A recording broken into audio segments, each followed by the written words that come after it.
more interactive and enjoyable for everyone. Like to be able to see who I'm talking to. So just click your camera on. If you can't, just send me a little message saying I can't turn it on right now for whatever reason. I understand. All right, 2 questions for you, and these are going to kind of relate to the novel that we are going to start reading.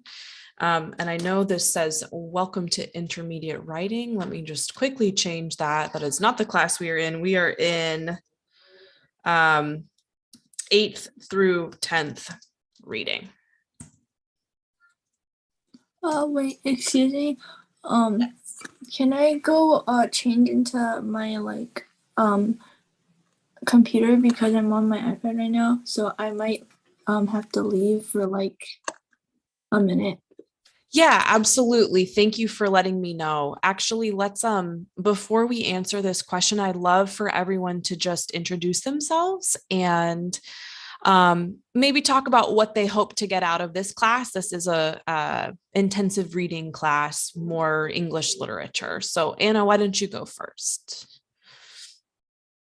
So your name, something you want to work on in this class or with English in general.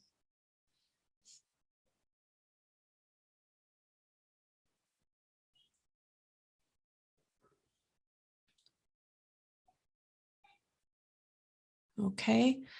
Sarah, what about you?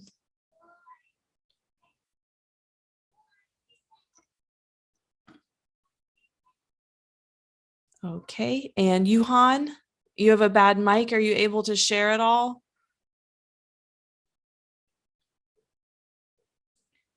And Ted, go ahead and you can just share your name and something you're excited to work on in this class.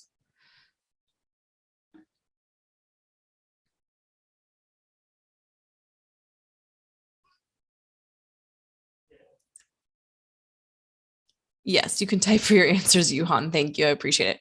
Okay. My name is Mrs. Pillow, and welcome to 8th through 10th grade intensive reading. And I have 2 questions here in the chat, so you can go ahead and get started answering them. The first one is, can you be independent and in a relationship with someone else? Explain.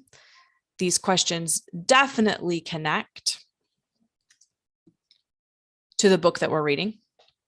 And then the last question is, how do authors help develop characters' voices in novels so that you can hear how they sound in your head? And go ahead and just type your answers in the chat, and we'll share out our answers in about 1 minute.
And you can go ahead and put your answer in the chat, public chat, so that we can all learn from each other. I'll start with my answer.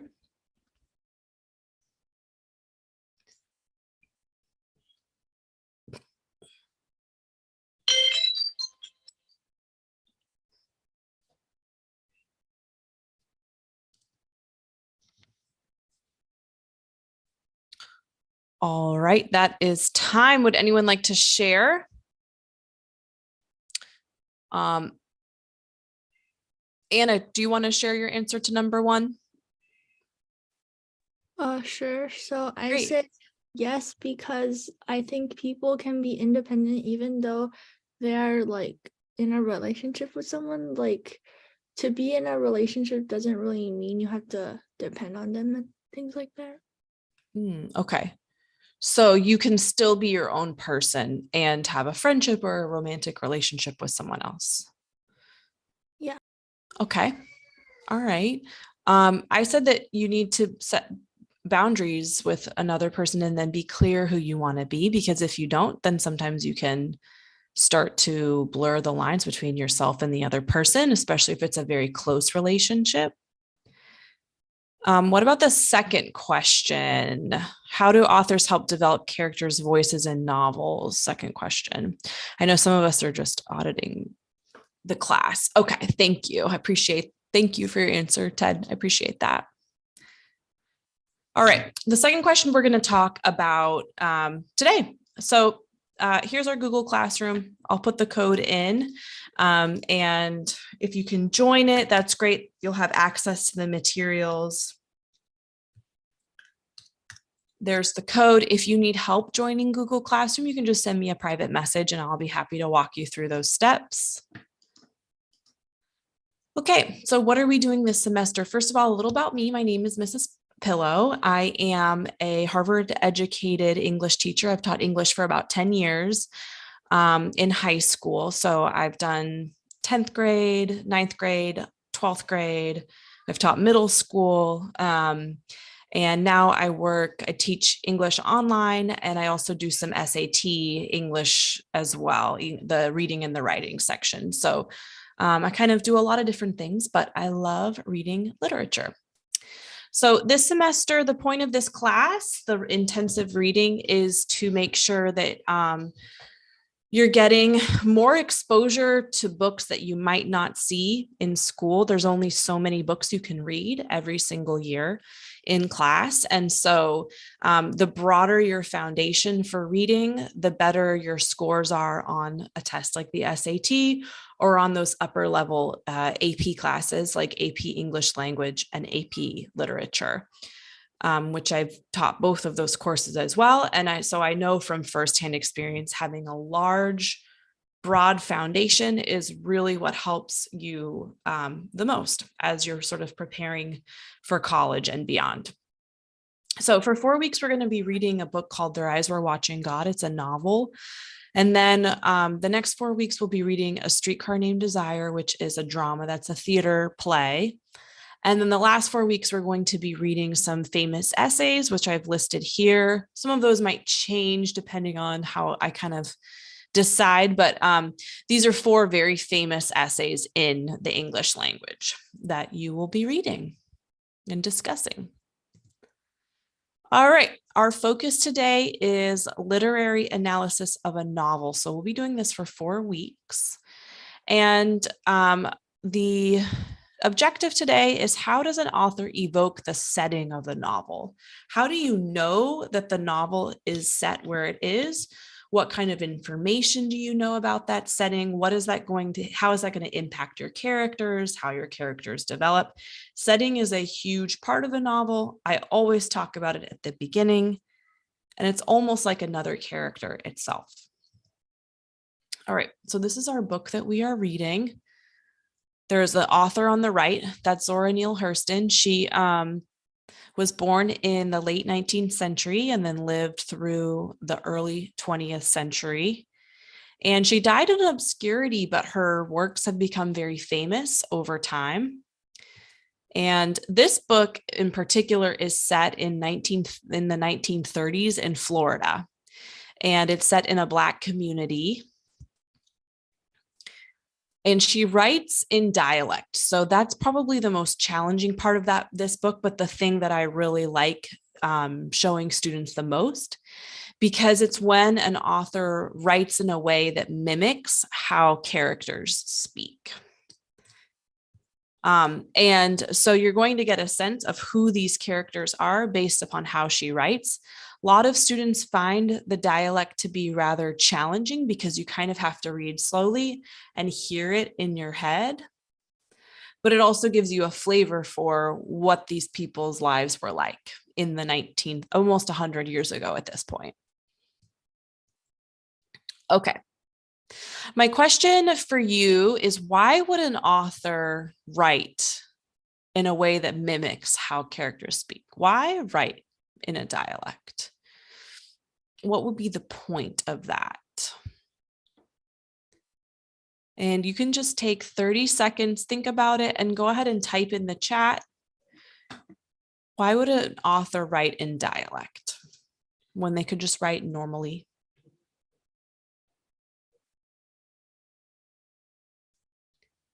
Go ahead and start typing in the chat. I'm going to put a timer on. An author writes in dialect because.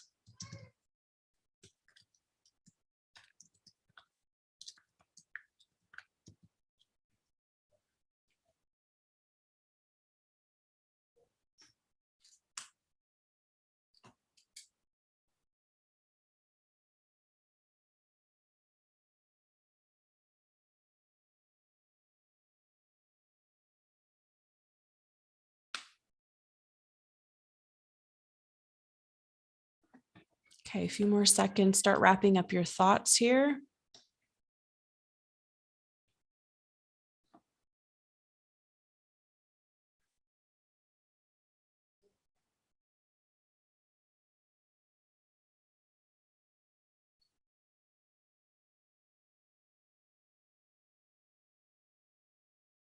All right, why would an author write in dialect? I'll just have anyone come off mute. I know some people are auditing the course right now.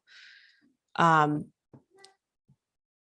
why don't we let's hear from you, Anna. I'm going to kind of call on you a lot because Yuhan's mic is broken. So go ahead, Anna. An author might write in dialect to show more details, like to make the reader actually think that they're there, and because of like the culture and stuff of the book or story or essay. I'm just going to give you a follow-up question, Anna. How does the way a person talks tell you about their culture? Like maybe they believe in some sort of like how to talk or how to respect people or something like that. I don't. But you can tell what someone's culture is based upon how they talk. Yeah, and their personality. Mm-hmm. It definitely gives more information for sure. Yeah. You can learn a lot about a person's education level, about where they are from based on their accent, about, obviously what they talk about, their values, but the dialect, the way someone speaks is very interesting and very specific to certain regions. So she's trying to evoke a certain setting here. Okay. It's going to make a lot more sense once we get started. Okay. So what I'm going to have you do right now is go ahead into Google Classroom. Let me check and see where people are. You can see some of our other assignments that we did last semester, but right now we're going to be under here. Their eyes were watching God.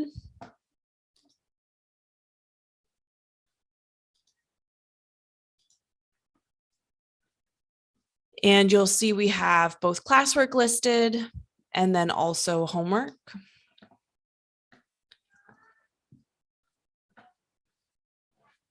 So for this class, we're going to just basically be starting the book, reading chapter 1. And then for homework tonight, you're going to be doing chapters 2 through 4 because we're going to be getting through this book in 4 weeks. So it'll be pretty quick. Go ahead and click on the link and you're going to go to the link to the book. And you can zoom down here in the lower left. You can zoom out slightly. And the way you flip pages is like this. There's a forward. And then now on page. So if you look, I just want to make sure we understand how to do this. So on the bottom here, where it says here, you're going to see this pagination, 14 to 15. But when I refer to it, what the pages I want you to read, it will be, you'll see it up here. So you see how it says page 2, those are the pages I'm referring to. Okay, everybody there? All right. I don't really want to do a ton of read aloud in class. I don't think that's very efficient. So you will be doing a lot of reading at home for this novel. But I do think it's very important that we read together this first chapter today, just because the dialect you're going to see is so challenging and different that I want to make sure everyone has practice reading it. Okay, so let's take a look at our first question that we're going to be focusing on as we read chapter 1. How does Hurston's use of language at the very beginning of the novel evoke a sense of time and place? So what is the time? What is the place? Hope everybody has their book open right now. And how is she evoking that? So let's take a look at the first chapter, and I'm just going to start reading. Ships at a distance have every man's wish on board. For some, they come with the tide, in with the tide. For others, they sail forever on the horizon, never out of sight, never landing until the watcher turns his eyes away in resignation, his dreams mocked to death by time. That is the life of men.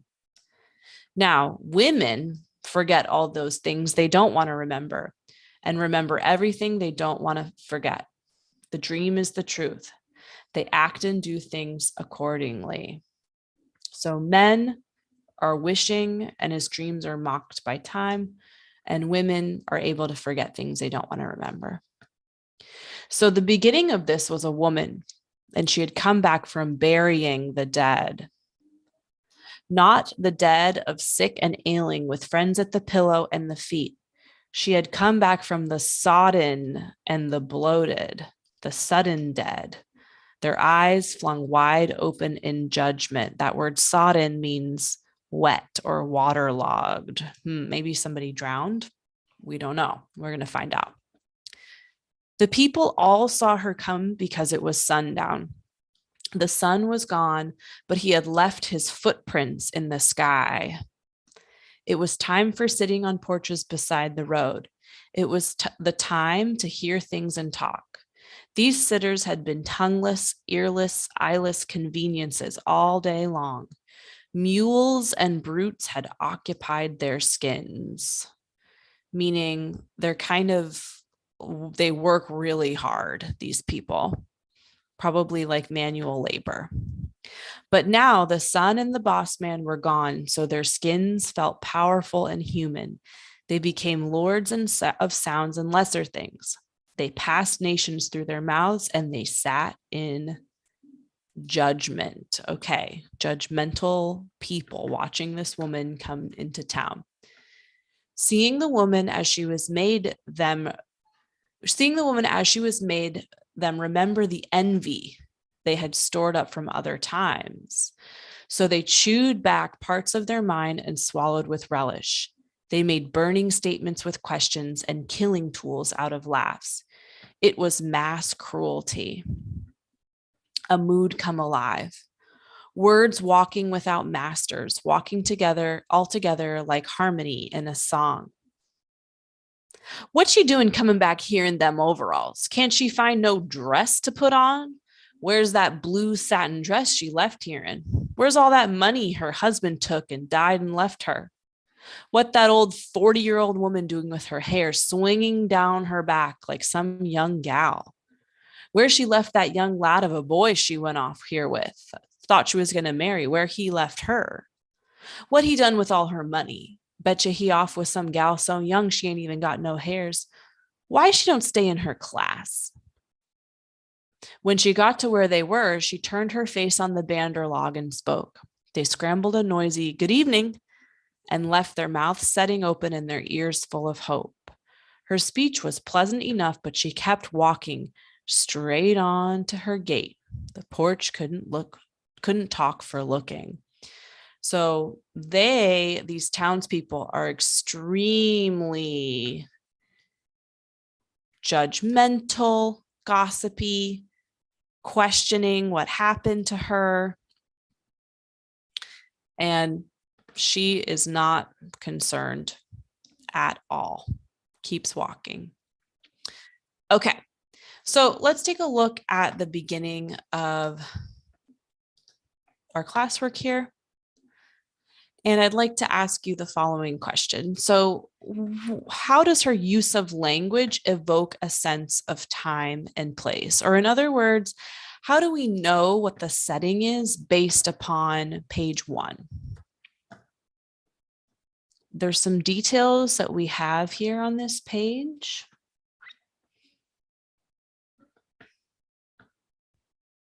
Go ahead, Anna.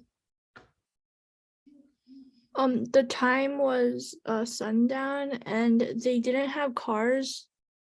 So probably in like I think the 19th century or something. It's in the early 20th century. How do you know they don't have cars? Because they used mules and other routes. Okay, they're definitely using mules. So you know that maybe there are cars, but they're also still using livestock to farm. Yeah. So the mules is definitely an indication. She's saying that they are mules during the day, but at night they get to, the boss isn't there. The boss man were gone. Yeah. So at night they get to sit on the porch and judge people. Does that make sense? Oh, hi, Christina. Like some performance, so. What's that? I had to go to some like performance, so like now I'm like 30 minutes late, but. That's okay. We just started our book, our new novel. So page 1, you're not that behind.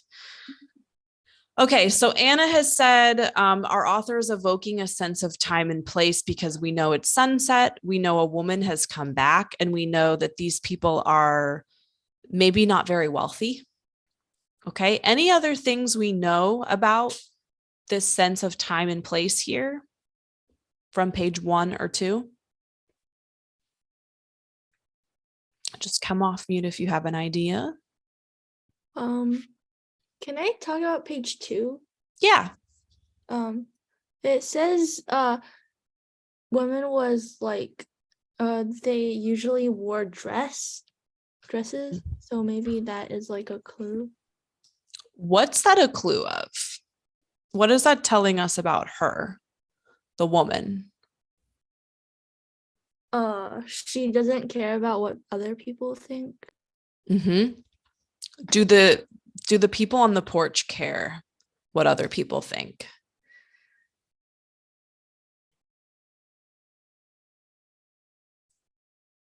I would say yes, they do. These people are very concerned with appearances. She doesn't care. So that's a little more about her characterization than setting. But I think what we are learning about this town is these people are very strict about rules, and their feathers are a little bit ruffled because she's breaking their rules. Okay. There's also a sense of community here. People are going and sitting on porches, talking to each other. Yes, they're gossipy, but they know each other very well. Clearly, they know her entire story when she left the town to begin with. All right, Christina or Yuhan, any other details about the setting that we're learning here?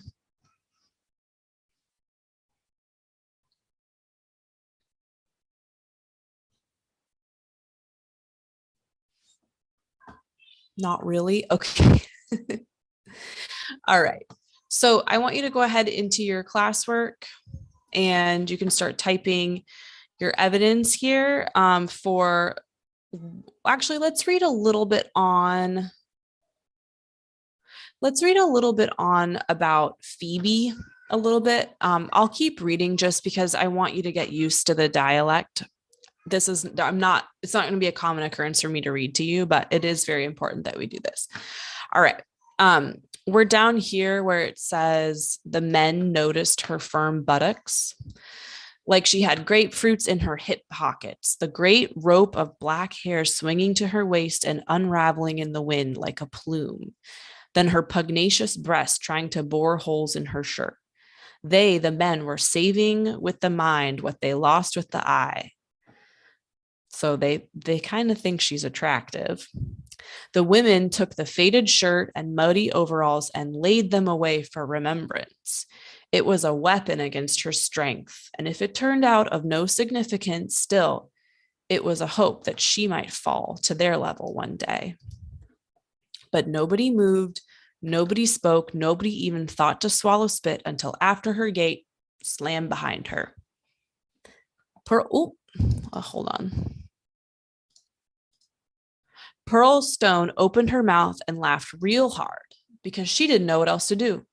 She fell all over Mrs. Sumpkins while she laughed. Mrs. Sumpkins snorted violently and sucked her teeth. Y'all let her worry you. You ain't like me. I ain't got her to study about. If she ain't got manners enough to stop and let folks how she been making out, let her go on. She ain't even worth talking after, Lulu Moss drawled through her nose. She sits high, but she looks low. That's what I say about these old women running after young boys. Ooh, a little more characterization. What happened with this woman? Phoebe Watson hitched her rocking chair forward before she spoke. Well, nobody don't know if it's anything to tell or not. Me, I'm her best friend, and I don't know. Maybe us don't know into things like you do, but we all know how she went way from here and us show seen her come back. Tain't no use in you're trying to cloak no old woman like Janie Starks, Phoebe, friend or no friend. Janie Starks is the name of our character. At that, she ain't so old as some of y'all that's talking. She's way past 40 to my knowledge, Phoebe. No more than 40 at the outside. She's way too old for a boy like Tea Cake. That's the name of her, maybe her young lover. Tea Cake ain't been no boy for some time. He's round 30 his own self. Don't care what it was. She could stop and say a few words with us. She act like we done something to her, Pearlstone complained. She the one been doing wrong. You mean you mad because she didn't stop and tell us all her business? Anyway, what you ever know her to do so bad as y'all make out? The worst thing I ever knowed her to do was taking a few years off of her age, and that ain't never harmed nobody. Y'all makes me tired the way you talk, and you think folks in this town didn't do nothing in bed except praise the Lord. You have to excuse me because I'm bound to go take her some supper. Phoebe stood up sharply. Don't mind us, Lulu smiled. Just go right ahead. You can mind your house. Us can mind your house for you till you get back. My supper is done. You better go see how she feels. You can let the rest of us know. Lord, Pearl Degree, I done scorched up that little meat and bread too long to talk about. I can stay away from home as long as I please. My husband ain't fussy. Oh, Phoebe, if you're ready to go, I could walk over there with you, Mrs. Sumpkins volunteered. It's sort of dusking down dark. The boogeyman might catch you. Nah, I thank you. Nothing could catch me these few steps. I'm going. Anyhow, my husband tells me, say no first class boogeyman would have me. If she got anything to tell you, you'll hear it. Go ahead, Anna. What, you have a question or a comment? They talk really weird. Yeah, what are you noticing about how they talk? They probably wasn't really well educated and stuff. Okay, so they sound like their grammar is maybe not great. So this is the way they're talking is something called AA. It's called AAVE actually, which stands for African American Vernacular English.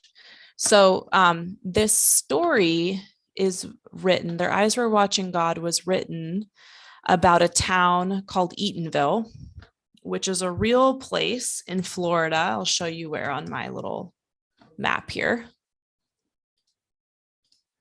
And Eatonville is located in this red area here, which is right outside Orlando. And it's one of the very first all Black towns that was incorporated in the United States.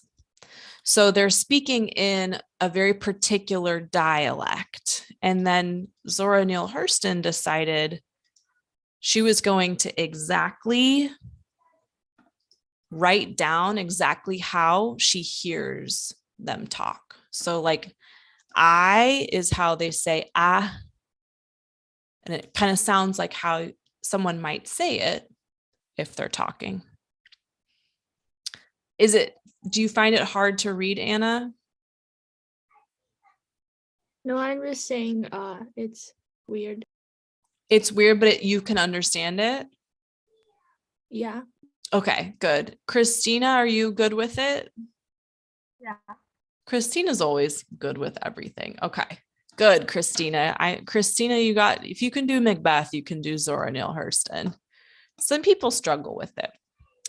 Okay, so I want you to read through to the end of this chapter. So that's really go to page 7. And then I want you to go, let's say to the top of page 10.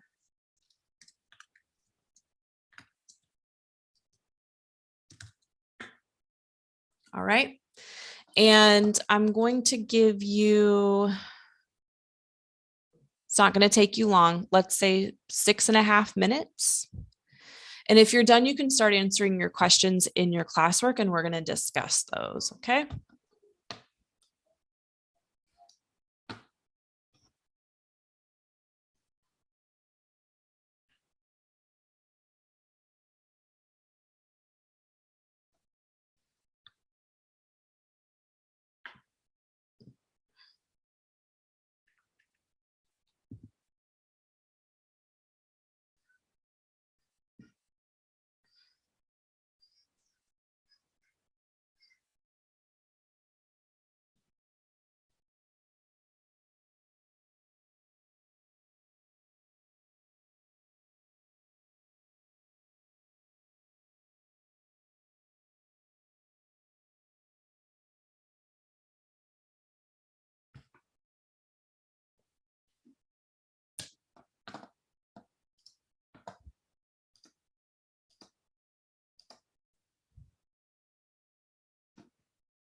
Are we supposed to read till page 7?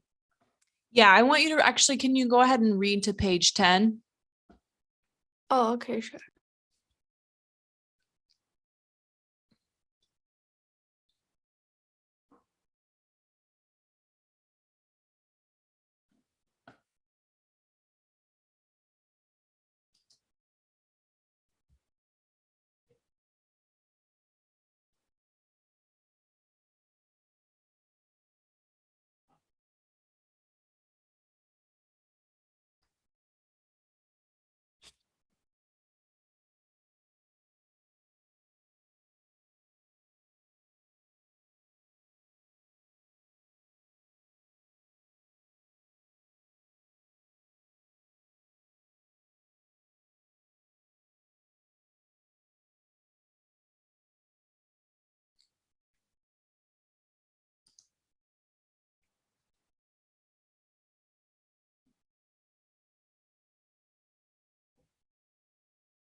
Yeah, so stop, I would stop right here.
Okay, that is time.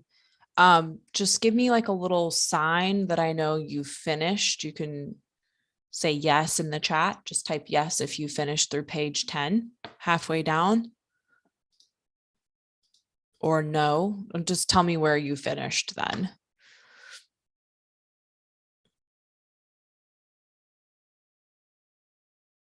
Okay, cool, cool. Yuhan, what about you?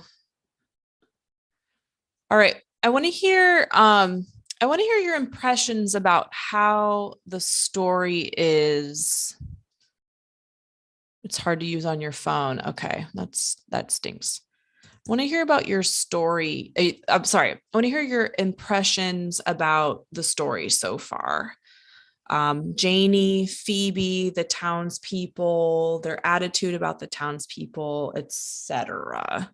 Just before we start answering these questions, let's go with Christina. What are your thoughts so far? I guess like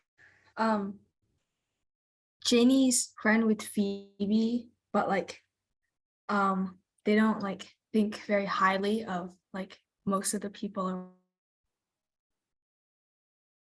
Mm-hmm.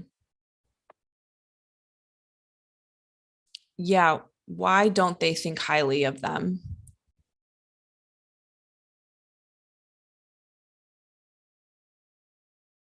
Okay, go ahead, Anna. What are your impressions so far? Like what Christina said, but also they sort of make fun of like the townspeople, how they are very judgmental and Mm-hmm. about like how they know people better than they know themselves. Yeah, and that's total hyperbole, but they're totally making fun of them. I love how they call them Mouth Almighty, like they're God, or they think they're God. Okay, good, good. Did anyone notice something about the way the book is structured here? So Janie's come back into this town. These townspeople are judging her. There's someone named Tea Cake who clearly was involved with Janie. And he was much, much younger. And he's dead now. That's all we know about him. And then Janie starts to tell her story. So, what's the connection between chapter 1 and chapter 2? What is she doing in chapter 2 here? And I think I pretty much just have Christina or Anna being able to come off mute. So why don't one of you answer that? So what goes on in chapter 2? What does she start to say here? Or what's she telling Phoebe?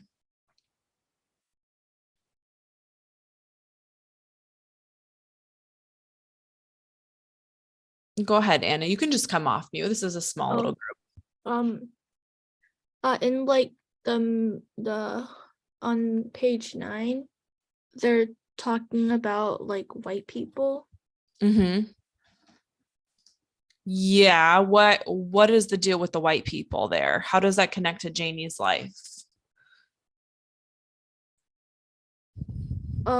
Maybe she's like judged because of like I don't know.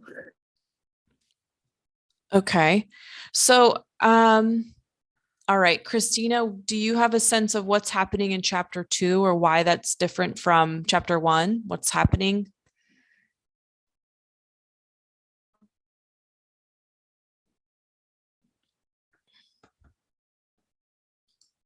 Okay. I want to give you this idea here. So this book is a very simple plot. It's called a frame story. It's a story within a story, basically. So it's an introductory narrative that sets the stage for a more important story. So go ahead, Anna. You want to comment now? Sorry. So basically, is it sort of like the story happens and then someone says another story that's what's like really happening in the book? Yes. So it's a little confusing, but what you get at chapter 1 is just the frame for this story. Janie has come back into this town. And then at the end of chapter 1, she sits down and she starts telling Phoebe about what's happened to her in her life. And then when we get into chapter 2, this is the real story. She starts by telling Phoebe about her life. And so the rest of the book is going to be Janie's account about her life and what has happened to her in chronological order. But the whole book is her telling her story to Phoebe on this porch. Does that make sense, you guys? Yeah. Okay. So she's gone back into her life, and the white people are interesting because she was raised with white people because her grandmother nanny worked for white people. And so she faced some discrimination against Mayrella, who was a Black girl.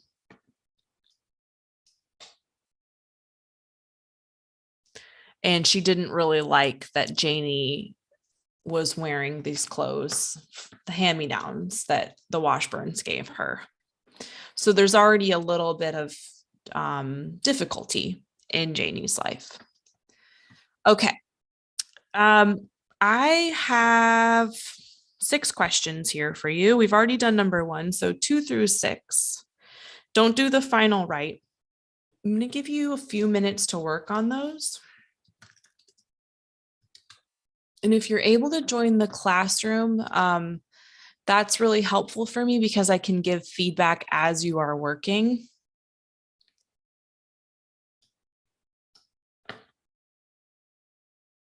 And I'm not sure who Kathy is, but I'm going to just click on it.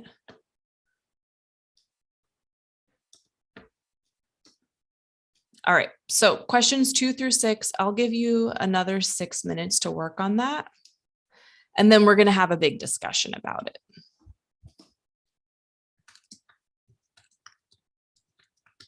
If you're able to be in the Google Classroom, I'm going to be giving you feedback about your writing and your answers as you are working.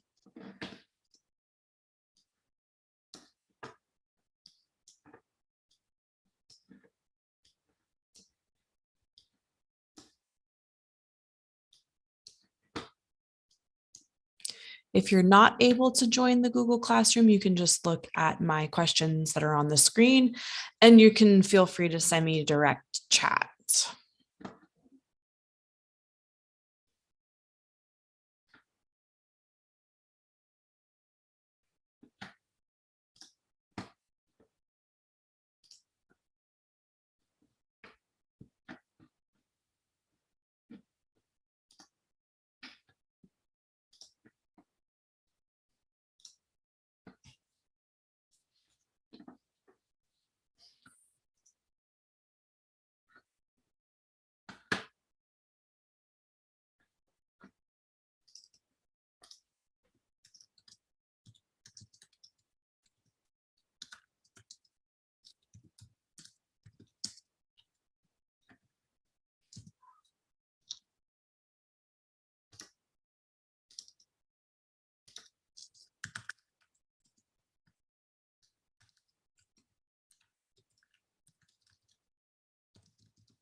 Good. Nice answers, Anna.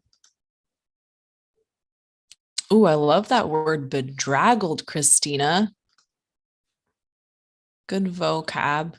Yuhan, are you having a hard time accessing the classroom on your phone or iPad? I'm not sure where you're working.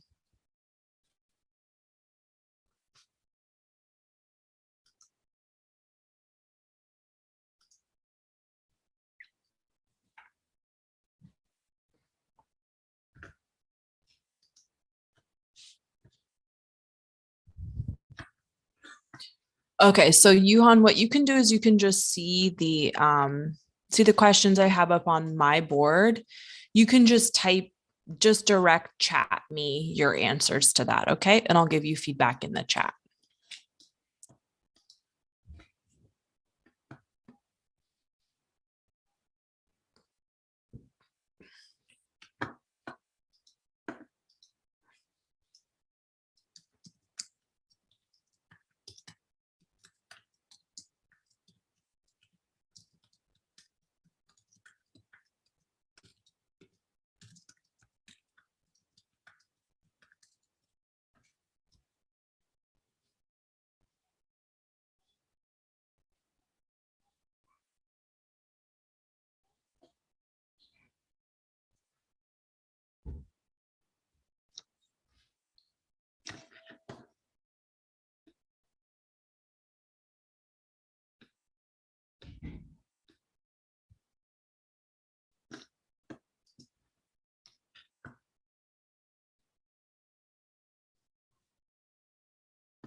Keep going. We're still working. Few more minutes.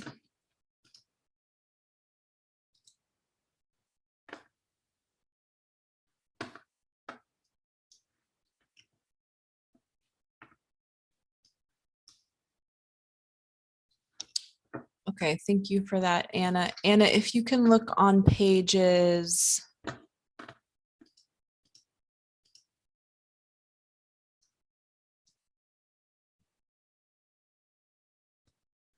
You can look on pages, the bottom of page 3 and the top of page 4 to see kind of what their attitudes are about her friendship.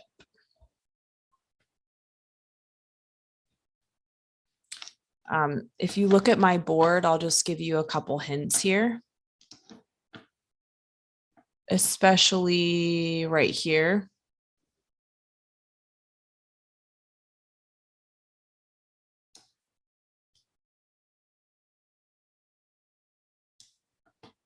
Does that help you?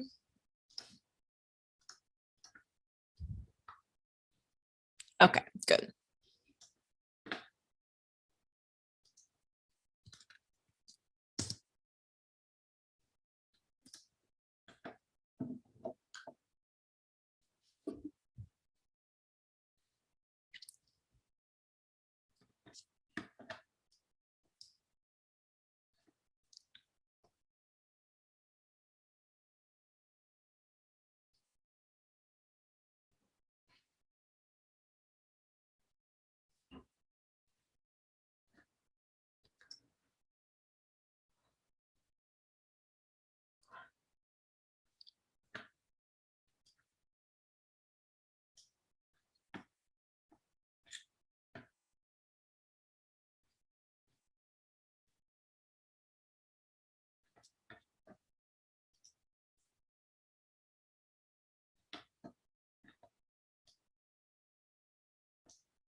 going to take a few more minutes and then we're going to discuss.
All right, I want to go ahead and discuss, and you'll have some chances to fill out your answers as we are talking.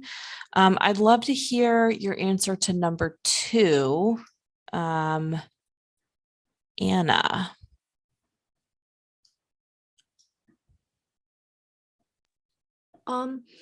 So for number 2, I said town's attitude towards Janie is very judgmental about what she wears and things like that.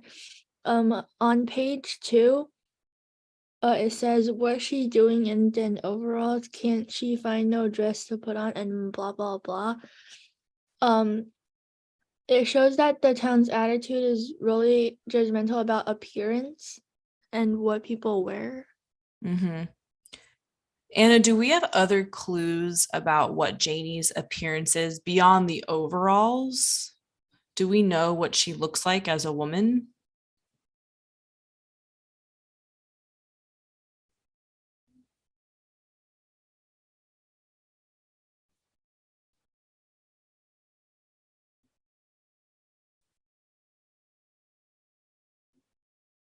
It's okay if you don't know. If you don't know, you can just say I don't know. I don't think so. Okay. Christina, Anna just said that the town's very judgmental about Janie's overalls and her appearance. Do we have other clues about what Janie's appearance is like? Oh wait, I just saw something. Okay, go ahead. It says that her she has grapefruits in her hip pocket, and then she has black hair swinging to her waist and stuff. Long black hair. Okay. Is she attractive, Anna? Yeah. Yeah. The men are looking at her body up and down. There was some more indications that she's very attractive. She, where they'd said, do you remember this part when Phoebe's talking to her? Gal, you look good. You show looks good. You looks like you's own daughter. Even with them overalls on, you shows your womanhood. So she's older. She's like 40, but she looks very good. She looks young. She looks vibrant. And the town, it knows that. So I think maybe that's another part of the judgmentalness. I would add this to your answers. They definitely are envious of her. They're jealous of her. And that's kind of causing the judgmentalness. So I would add that to number 2. There's some jealous feelings there. Okay, number 3, Phoebe's friendship with Janie. How do they feel about that, Christina? I guess they don't really like it because the town isn't very friendly with Janie, and I guess Phoebe is sort of like one of them. Mm-hmm. Yeah, they don't like Phoebe standing up for Janie. For sure. Phoebe's breaking ranks with them. All right. How would you characterize the town? What's the town as a character? Anna, for number 4, what did you say? I said Phoebe's dialogue with Janie reveals that the town is always judging people and is also referred to as mouth almighty. Yeah, And what does that mean? they always like talk about other people a lot. Mm-hmm. And they both think that the town usually knows people better than themselves. Like it's just a quote. Yeah, that was a good quote. Do you know people like this, Anna? Gossipy people? When I was in 5th grade, yes, but now no. Now, no. Okay. Some people like to talk, like gossip. Okay. So I've explained the frame story. Number 5 is kind of difficult. What is the point of the frame story? How does it give her power is for number 5. What did you say to that, Christina, for number 5? I guess like the town is talking about her and Phoebe is talking to her. So like everything involves Janie, and Janie is sort of like portrayed as the victim of like the town. Mm-hmm. So then like sort of shows her as like the protagonist. She's the protagonist for sure. Yeah. I like that you said she's portrayed as a victim. Anna, any thoughts about how this frame story gives her power? I didn't finish question. I think it's 6, right? This is 5. 5. So, yeah, I don't. Okay. So, agree with you, Christina. I think that there's some stuff to add here. So, Janie is going to be sitting down and telling her life story, and she is kind of a victim of a lot of things that have happened to her in life. As we will see very quickly when you're reading at home over the course of this week. So, a lot of this story is about having a voice, finding a voice, using your voice, not having a voice. Meaning, like, can you tell your story? Are you able to tell your story, or is someone or something suppressing your ability to tell your story the way that you want it? Or is someone else speaking for you? And that's going to become more and more clear over time. But basically, this frame story is giving her power because Janie is the one able to tell her own story in her own words. And that's a very powerful ability to have. And so I just want you to maybe add that to your answer there for number 5, but it's a powerful way for her to kind of command her own narrative, if that makes sense.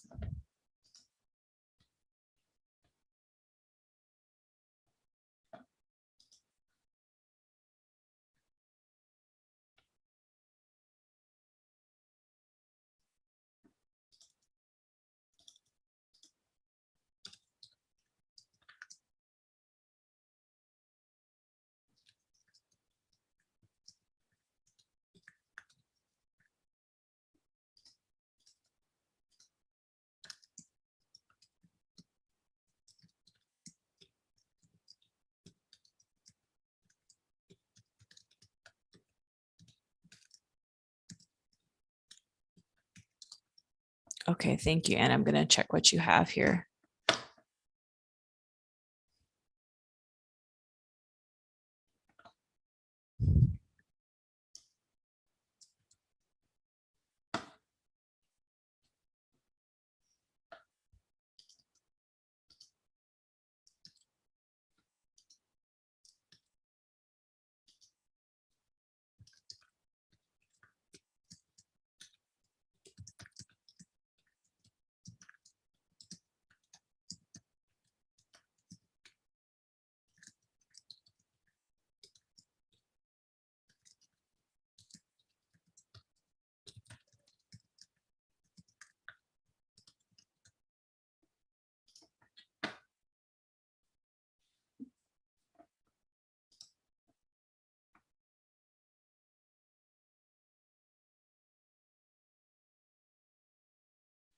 All right, last thing to do is to fill out the chart.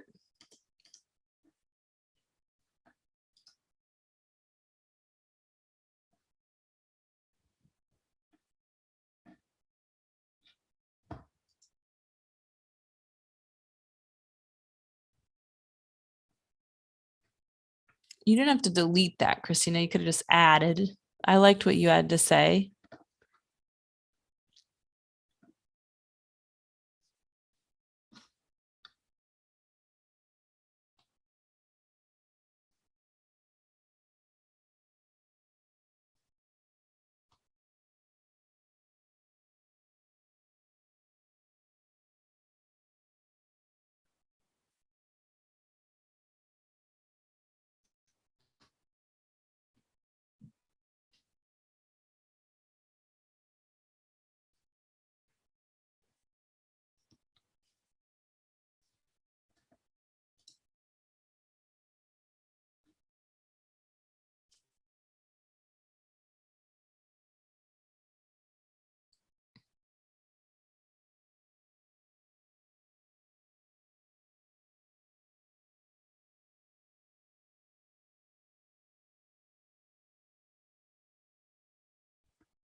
Christina, do you need help with the setting versus townspeople? I'm thinking. Okay.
Good, Christina, that's good.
Nice job, y'all. I'm loving these answers.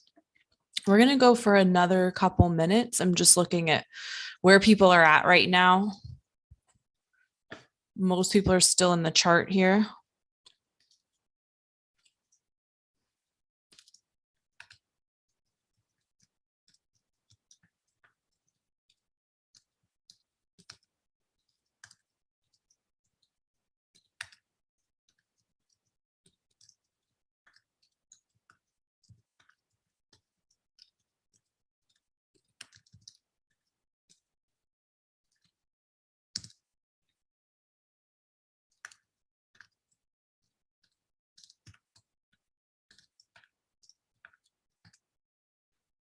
All right, Christina, I'm going to help you out. Christina, the question is asking, what is the difference between this paragraph and then, for example, the paragraph right before? It's almost like two different books, the way it's written. Does that make sense? Yeah.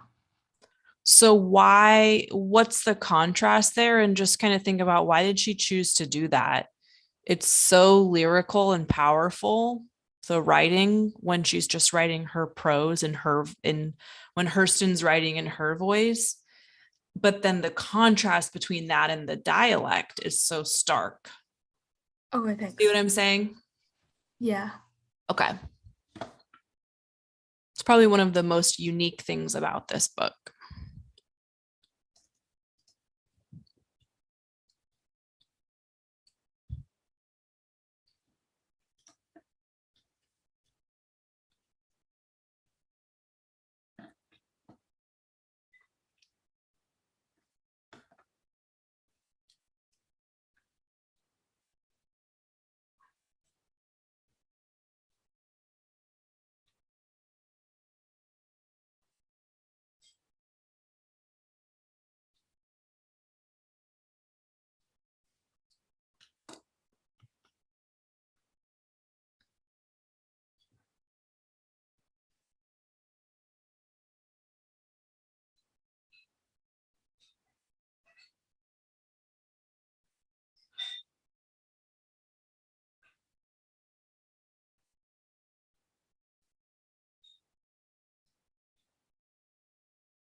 All right, it's 7:23.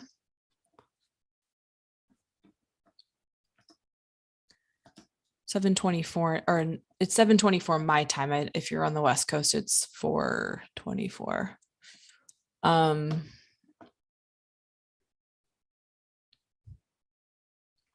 So let's just finish out the chart and quickly discuss. Christina, good job.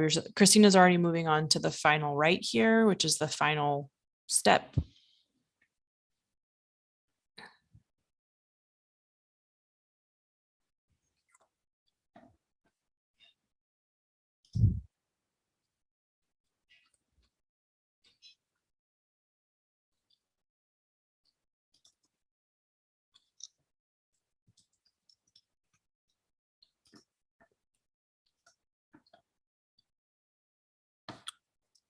And are you good on that last one there? Huh? Are you good on that last contrast? Yeah. Okay, great. I'm on the final right. You're on the final right? Okay, great.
This is usually capitalized in writing now, Christina.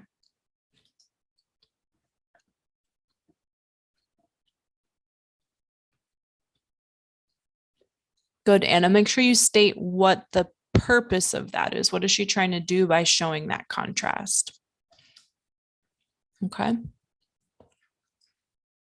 All right. We're coming up towards the end of our time, and I know you're still working, but I definitely want to give you a little preview of what's coming up. So for homework, you have chapters 2 through 4.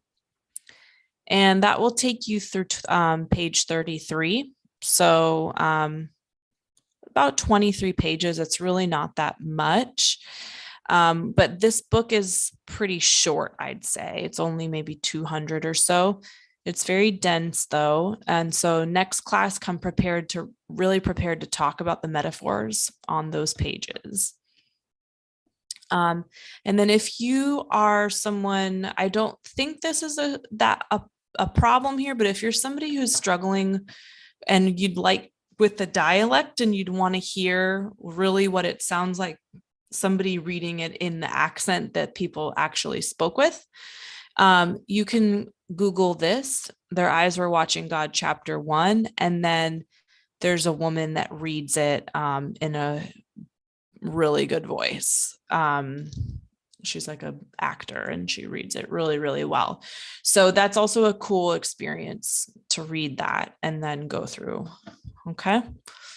But overall, really good work today. And we're going to pick up where we left off when we come back. All right, next week. So finish your final write. I'll give you feedback on that and feedback on your homework as well before next class. But I hope everyone has a wonderful night. Nice work. Thank you. Thank you. Thank you. Bye. Bye.